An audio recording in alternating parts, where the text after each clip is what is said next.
Gemma, what are you in the mood for today with your hair? I don't know. I think quite a lot needs to come off. Okay. Full disclosure, I've been cutting it myself. Oh, really? for a while. Okay. You can probably tell. Few reasons for that. Partially money saving, partially just I couldn't find someone who could do quite what I wanted. Yeah. I like quite a lot taken out of the front because I've got so much hair. And what I was finding was I was getting like a tiny little curtain fringe and then like...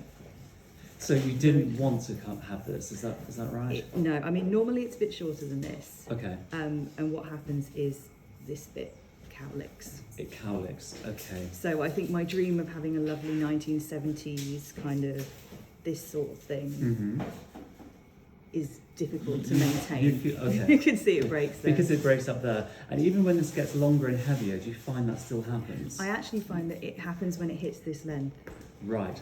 So is it better behaviour when it's shorter? Slightly, yeah. So I do it with a razor and I tend to take it to a normal fringe length in the middle and then I like it very directed to the it drives sides. down. Yeah. Okay. So it sounds like a short fringe works for you and you know that about your hair. Would you like me to cut this in again?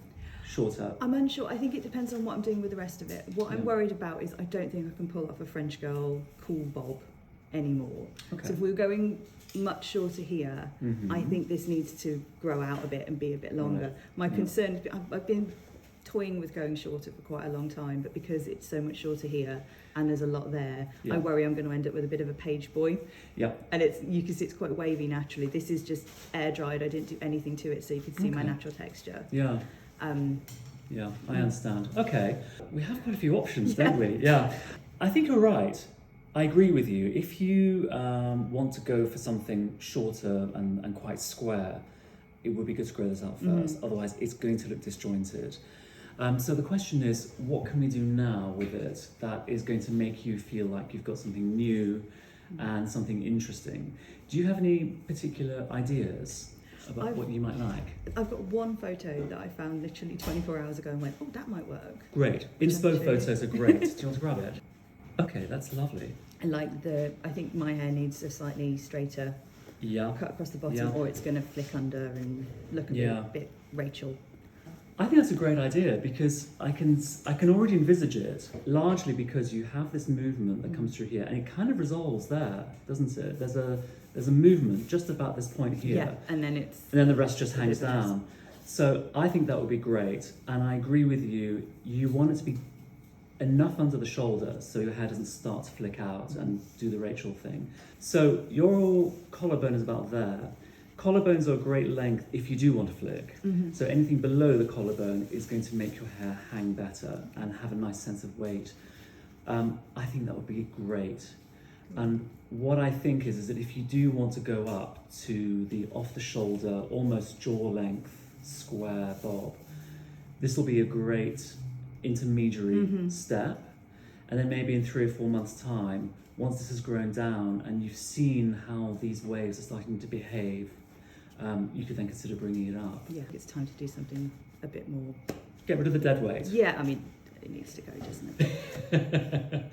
It's not dead weight until you decide it is dead weight. Yeah. Okay, I think that'll be great. Gemma, this is Shiv, our colorist from Josh Wood. Shiv, we are going to cut a decent amount off today. Oh. So we might head up towards a bob eventually, but we're going to just keep it down here right now while we grow out these fringe areas. So the idea is to have this kind of quite weighty down here. Yes. And I don't know what your ideas are. I can see already there's some growing up blonde in here. Yeah. I quite like this kind of saturation of blonde down here. Yeah, me too. This area here feels quite lived in. There's a lot of blonde through the end, but your roots are quite dark. So it'd be quite nice if it kind of cascades into the quite saturated blondness. It's kind of where I've been going with it. The last time I had it done, I want it a lot more low maintenance, a lot more of my natural colour in here. So I didn't. You can sort of see there's not a lot in the fringe at all. This is why it feels so grown out, because the saturation of colour in here is so contrasted compared to this. There's like no. Well, it's not terrible, but like there's no harmony. You can see the journey. You can see the journey. Yeah. So this is the problem like a lot of people have. They get stuck in a routine, the same half head of highlight appointment every single time. So what we're doing, we're putting the same foils in the same place, blah, blah, blah. And there's no real sort of movement or undulations. We just get stuck in a... I imagine what doesn't help is that there's quite a lot of length here that just is cut off here. So it doesn't connect down. So what's happened is like the haircut is kind of cut in half. Yeah. We have a really nice wave in your hair. I feel like a beachy approach is like the best approach for you. Low maintenance. Great. Dimensional. How does that sound, Gemma? Sounds great. Yeah. Okay. Would it be helpful for you if I just cut the length off now, because it will remove about 6 inches? Yeah. Let's do it.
I think this is going to be quite easy to manage.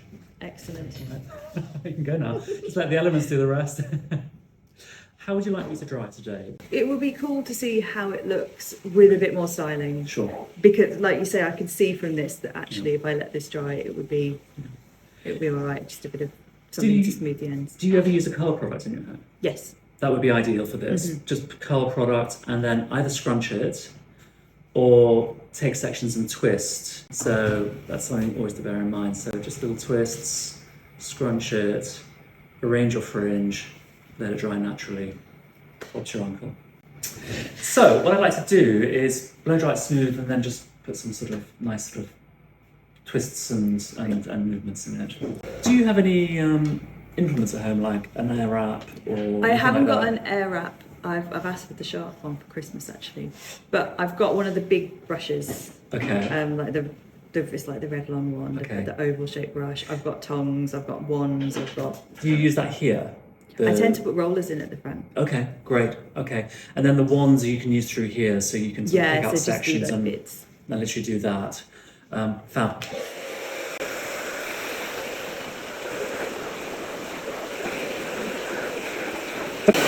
As I'm rough drying now, you'll see that I'm pushing my hair upwards, and that's just a habit I have that I was trained to do. Whenever you rough dry your hair, unless you particularly want to flatten it down, always aim it upwards because it adds body to your hair. So for a while, so you'll probably lose it, won't you?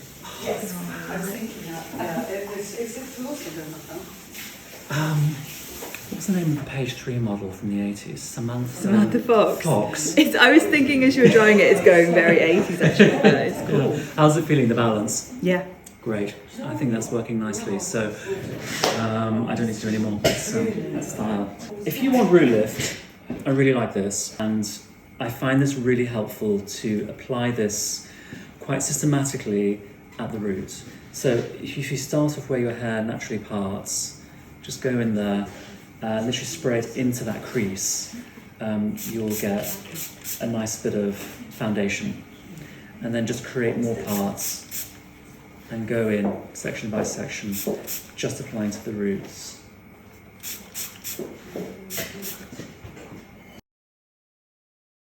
So the mid-lengths and ends don't have anything in it. You touch your hair now, you can feel where the product is. Yeah. You can also feel where the product isn't. It's different, isn't it? Yeah. But this, once dried in, is what gives you that root amplification. Now you've got the product in there, you do want to get a bit of heat on it, because if you don't, it will go a bit icky. So, working up towards your parting, you can use your brush, or you can use your fingers.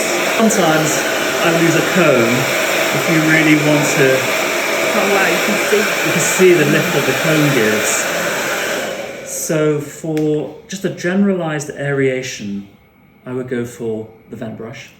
If you really want to get a bit of extra oomph in, I would go for the comb. And actually that'd be quite good around the crown area. Okay.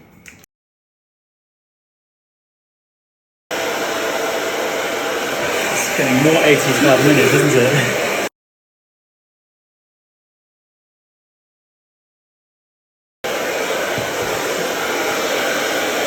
If it was the 80s, that's where we'd stop. There we are. Hairspray done. Absolutely, hairspray done, yeah. Great. However, we're going to go back further. So I'm going to take a small brush because we want the area here to be quite flattish. We don't want it to be too fat. And what I find is that I find that a small brush is quite good for giving a little bit of lift at the roots, but then making the rest of it quite smooth and not too kind of bulbous looking. Yeah, exactly. So I'm just going to cut across and just take a piece like that and just tuck the brush in and come in from behind like that.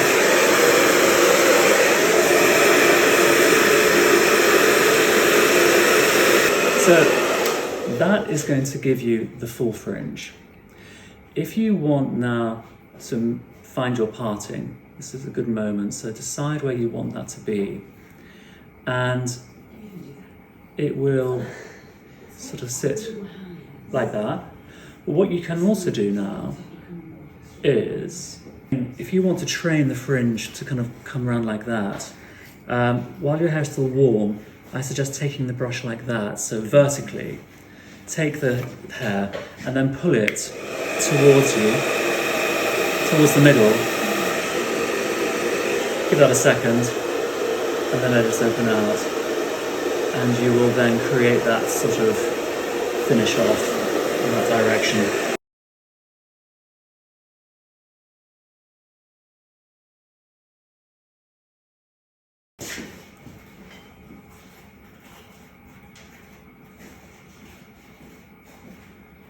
And then just let that be.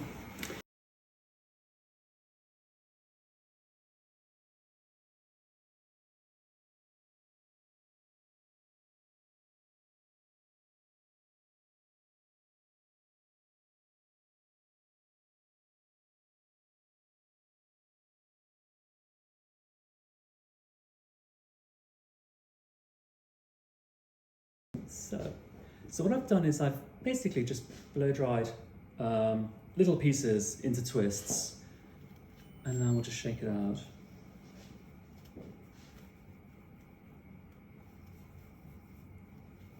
So that is your kind of full on, I just got out of bed and woke up like this. I wish it looked like that when I got out of it. Great. How's it feeling? It feels amazing. Yeah. So much lighter as well. The colour's lovely. It's got that kind of sort of buttery warmth to it, which I think looks super on you. Check out your handiwork. Oh, Looks amazing. yeah. How do you feel? Yeah, it feels great. Does it feel connected again? Yeah, and I can just see that I can do quite a lot with the shape here. Mm-hmm. And it'll be amazing when it's tied up as well. Mm-hmm. All these lovely bits. So if you hold this round and look from the back, the way the colour is put in, it's on a diagonal. Mm-hmm. So when it grows out on a diagonal, it's actually going to last so long. Because if it's on a line, that's when you get the really harsh demarcation so it line. will just Yeah. drop. Love it. Yeah, you look really gorgeous. Yay! Yay! Oh shit. So to finish off, I'm just going to put a little bit of Easy Updo, which is a texturizing spray. Okay. Just get it in like that, rather than over the top. The more you spray it in, the more it will just help your hair to open out.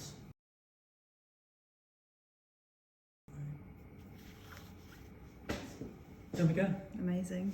Wonderful.